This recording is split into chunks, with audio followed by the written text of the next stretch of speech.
As police officers on duty, there is also proof they were actually at the location on 9/11, particularly in the case of William Lagasse, who is visible in the Citgo security camera video of that day.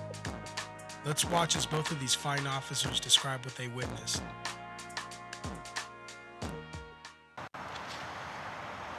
Okay, it's November 7th, 2006, Election Day. I'm here once again at what used to be the Citgo station, now called the Navy Exchange. And we're talking with Sergeant Chadwick Brooks, correct? Correct. All right, Sergeant Brooks, you saw the plane on 9/11, isn't that right? Correct, that's correct. Okay, can you please give me basically just your story and what you saw on that day? Sure. During that time of 9/11, I was currently assigned to the patrol division of the Pentagon Police. And prior to around 0900, we were dispersed from our meeting because there was a accident in New York. We were told to continue to go out and conduct our patrols here. So what had happened on the morning of 9/11 was I'd come over here to Citgo Station, which is now the Navy Exchange, to fuel up my patrol car. Where were you fueling your car? Right here, where that gentleman is at right now, on the fuel right there, on the very end. Oh, okay. So on the far right. The far right. Right. Okay. And after the fuel here, I had pulled over because I wanted to conduct my patrol sheets. I wanted to get my paperwork done. Where'd you pull over? Right here. Okay, where your car is right now. Correct. Okay. But instead of doing that, I figured I didn't want to block traffic because this barrier right here wasn't located at the time. Okay. So I wanted to kind of get a neutral spot away from the traffic and away from everybody. Uh-huh. And as I was getting in my patrol car to go directly across the street, which you'll see is FOB2 Lot 6. That's Lot 6, which is the bottom parking lot here. Can you do me a favor? Can we continue this interview from across the street where you were when you saw the plane? Sure. Okay, let's move over there. Okay. Okay, Sergeant Brooks, so this is exactly where you were standing on when you got out of the car. Right. After you saw the plane coming when you were pulling over here. Right. After you're standing over here, and you witnessed at this point the plane fly over the station. Right. And move on towards the Pentagon. Right. Okay, now, yeah, go ahead. Well, first I wanted to ask you, what side of the station did you see the plane fly over? Okay, actually from the front of the station. From the front of the station, exactly where we were at earlier, where the yellow Jersey barrier is. Okay, was it more on the, when we're facing the station, more on the north side or to the left? No, it was more to the left. More to the left, okay.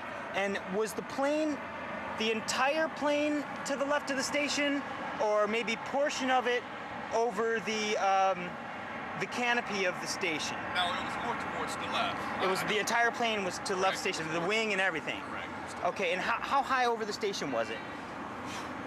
I tell you, it was pretty low. I always tell people it's almost like if you had a penny, you could almost just throw it up. It really seemed close, but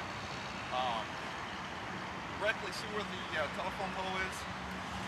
Telephone It pole? was up higher. It was up way higher than that. It was just. Oh, okay. It was just unbelievable. Okay, okay. How close up.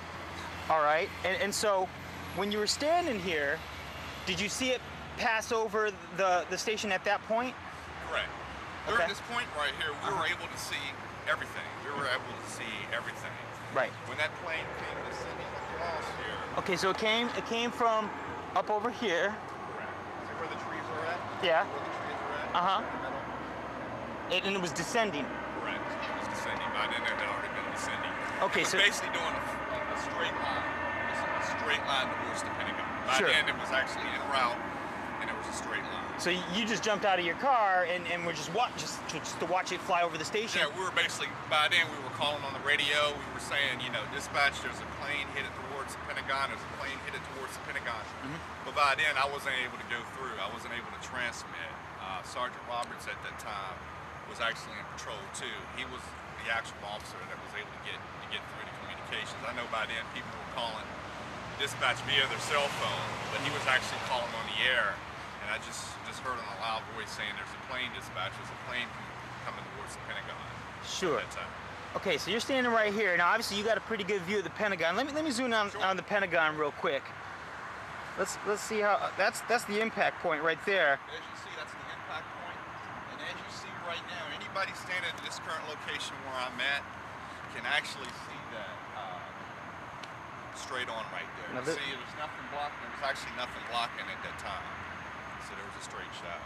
Okay, now there's the do not enter sign that Robert Tercios was talking about earlier. Okay, so when you're standing right here, come back in the field of vision for me, Sergeant Brooks, if you would. Thank you. Now, when you're standing right here looking towards the Pentagon, and you saw the plane in a rapid descent after it passed the station on the north side of the Citgo station, what did you see? Okay, what I seen then was the plane going directly in front of the building. And what seemed to be a quick second, we just seen a boom, and everything just, a great ball of fire just goes straight up in the air. And it's just right on the impact, just a great ball of fire. Were you able to literally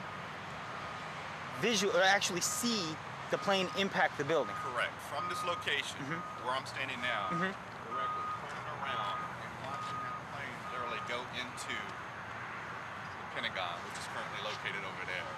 Right. Directly. Okay, and did you see it hit any light poles? No, we didn't see it hit any light poles. Okay. But of course, the trees and everything else was kind of, everything was kind of blowing back and forth here. I guess because of the, the altitude of the plane and the velocity of the plane, everything seemed to kind of be blowing. Sure. Okay. Now, can you describe the plane for me? It's a big plane. I don't know if it was a 737. I'm assuming it was a 737. It was a fairly large plane. I guess it was one that carried a lot of passengers. It was not one of those small Cessnas that everybody was saying. It was not one of those medium planes. A very large plane, which I'm pretty sure was accommodating a lot of personnel on it. Did you see any other planes? There's a report of a C-130 in the area that was following it. At that time, the only thing I seen was the plane that actually hit the Pentagon. I did not see any other plane. What color did the plane look to you? It's more like a champagne type, almost like the booth that we're currently looking at that's right there. Okay, so you're saying to you it looked quite similar to that booth right there. Correct. So kind of like an off-white. Off-white, It correct. was like an off-white. And did you notice any colors or markings on it? I don't recall. I know I think it was United. I believe it was United. That was the only markings I seen. Well, what do you mean you saw, what type of United markings? What did you see? Just a regular logo. That looked like, It was in blue letters, United. you saw blue United letters. Did you see any stripes on the plane?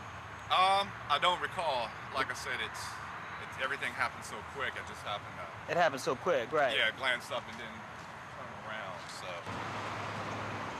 Okay, we're talking with Sergeant William Lagasse. We're still here at the Navy Exchange, what used to be the Citgo station. We're looking at the Pentagon right over this way. That's the point of impact.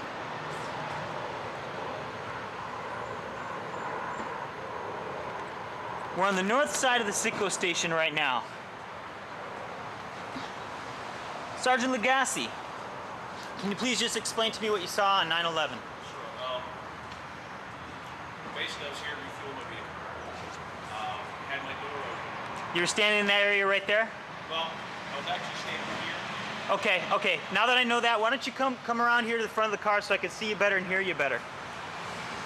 All right, so I was standing by my door because I had the lock on the fuel to just let it go without me open. And I had a working dog in the back, and I was talking to my working dog. And out of the corner of my eye, I saw something and turned to look at it. When I turned to look, right about here, I actually didn't hear it. I just knew it was by me. I'm sorry, you say you did not hear it? Did not hear it. Okay, can you come a little closer so I can hear you better? All right, that's good. All right, basically, didn't actually hear the aircraft. I saw it first. Heard it after it was going by me. Made the identification immediately as American Airlines. It's a bright silver. It's one of the only non-painted airliners, so it's pretty distinctive. No, I'm sorry, you said it was, non-painted. Yeah, it wasn't painted. It was aluminum. It was shiny. Okay. It had the you know, the blue and red stripes on it, and the fuselage on those is usually just polished aluminum. Okay. So I identified it right away as a, you know, American Airlines. I have enough experience with aviation and aircraft that I can identify stuff pretty easily. But in the matter of time that it went from where I was into the building, you know, probably less than a second. I mean, but enough that I saw that there was no landing gear down, there was no flaps down, there was, you know, the window shades were shut because you couldn't see any difference. I mean, it was just white in the windows, which would indicate to me that the shades had been pulled down. And it flew into the building with very slight, control movements. The plane didn't yaw substantially until it hit the building, and it kind of made a kind of slewed into the building, which I guess is indicative of it hitting the building and then kind of, you know, smashing into it. Can you describe that again? It did a what into the building? A yaw. Oh, okay. It moved on its yaw axis, meaning the tail, instead of the plane just doing this, it kind of, from here, looked like the tail went in. It didn't hit at a 90-degree angle. It was not flush. It hit off-center. Okay. So, I mean, it wasn't like it went in this way. It kind of went in at an angle. And then it it only made that angle at the very last minute? Is that very last second, rather? From my point of view, yeah. From your point of view. Okay. And where did you see the plane coming from exactly? What direction? Did you see it approaching? Well, I saw it, like I said, if you look here where Arlington Cemetery is, right about where those transformers are, yeah. That's the first place I saw it, because it was below, I mean, I was there, so a little bit different angle, but it was still below the roof line. So that would have been below 100 feet AGL. So, cleared all these lampposts, or cleared all the light posts. So it was heading towards you, coming from Arlington Cemetery over there? No. It was heading from left to right. Came from FOB2 area. So you're saying it was it came from to the north side of the Navy Annex, even? Yes. Okay. Now what it did before those transformers, I don't know, because that's the first place I really saw it, was right there. But it was not coming towards me. It was coming from left to right, or from east, or from west to east, heading into the building that way. So what it did before that point, who knows? I didn't see it. But from here down, I knew exactly what it did. And as you notice, something else, because I've spent a little bit of time on those websites, there's some eyewitnesses on 27 that were on the north end of 27. Well, you can see here, there's a row of trees. It's going to block the view of the aircraft from anybody that was on 27 that's heading southbound. So why there's so many of those witnesses making statements that are being validated, I have no idea. So you're saying most of the witnesses on 27 probably didn't see much? Unless they were coming this way. If they were coming from the Arlington side, they're only going to see the plane for a split second because the trees blocked its whole approach. Oh, okay. So. But all the people blocked in traffic going towards Arlington Cemetery might have seen something? Sure. Oh yeah, people on 395 had a great view.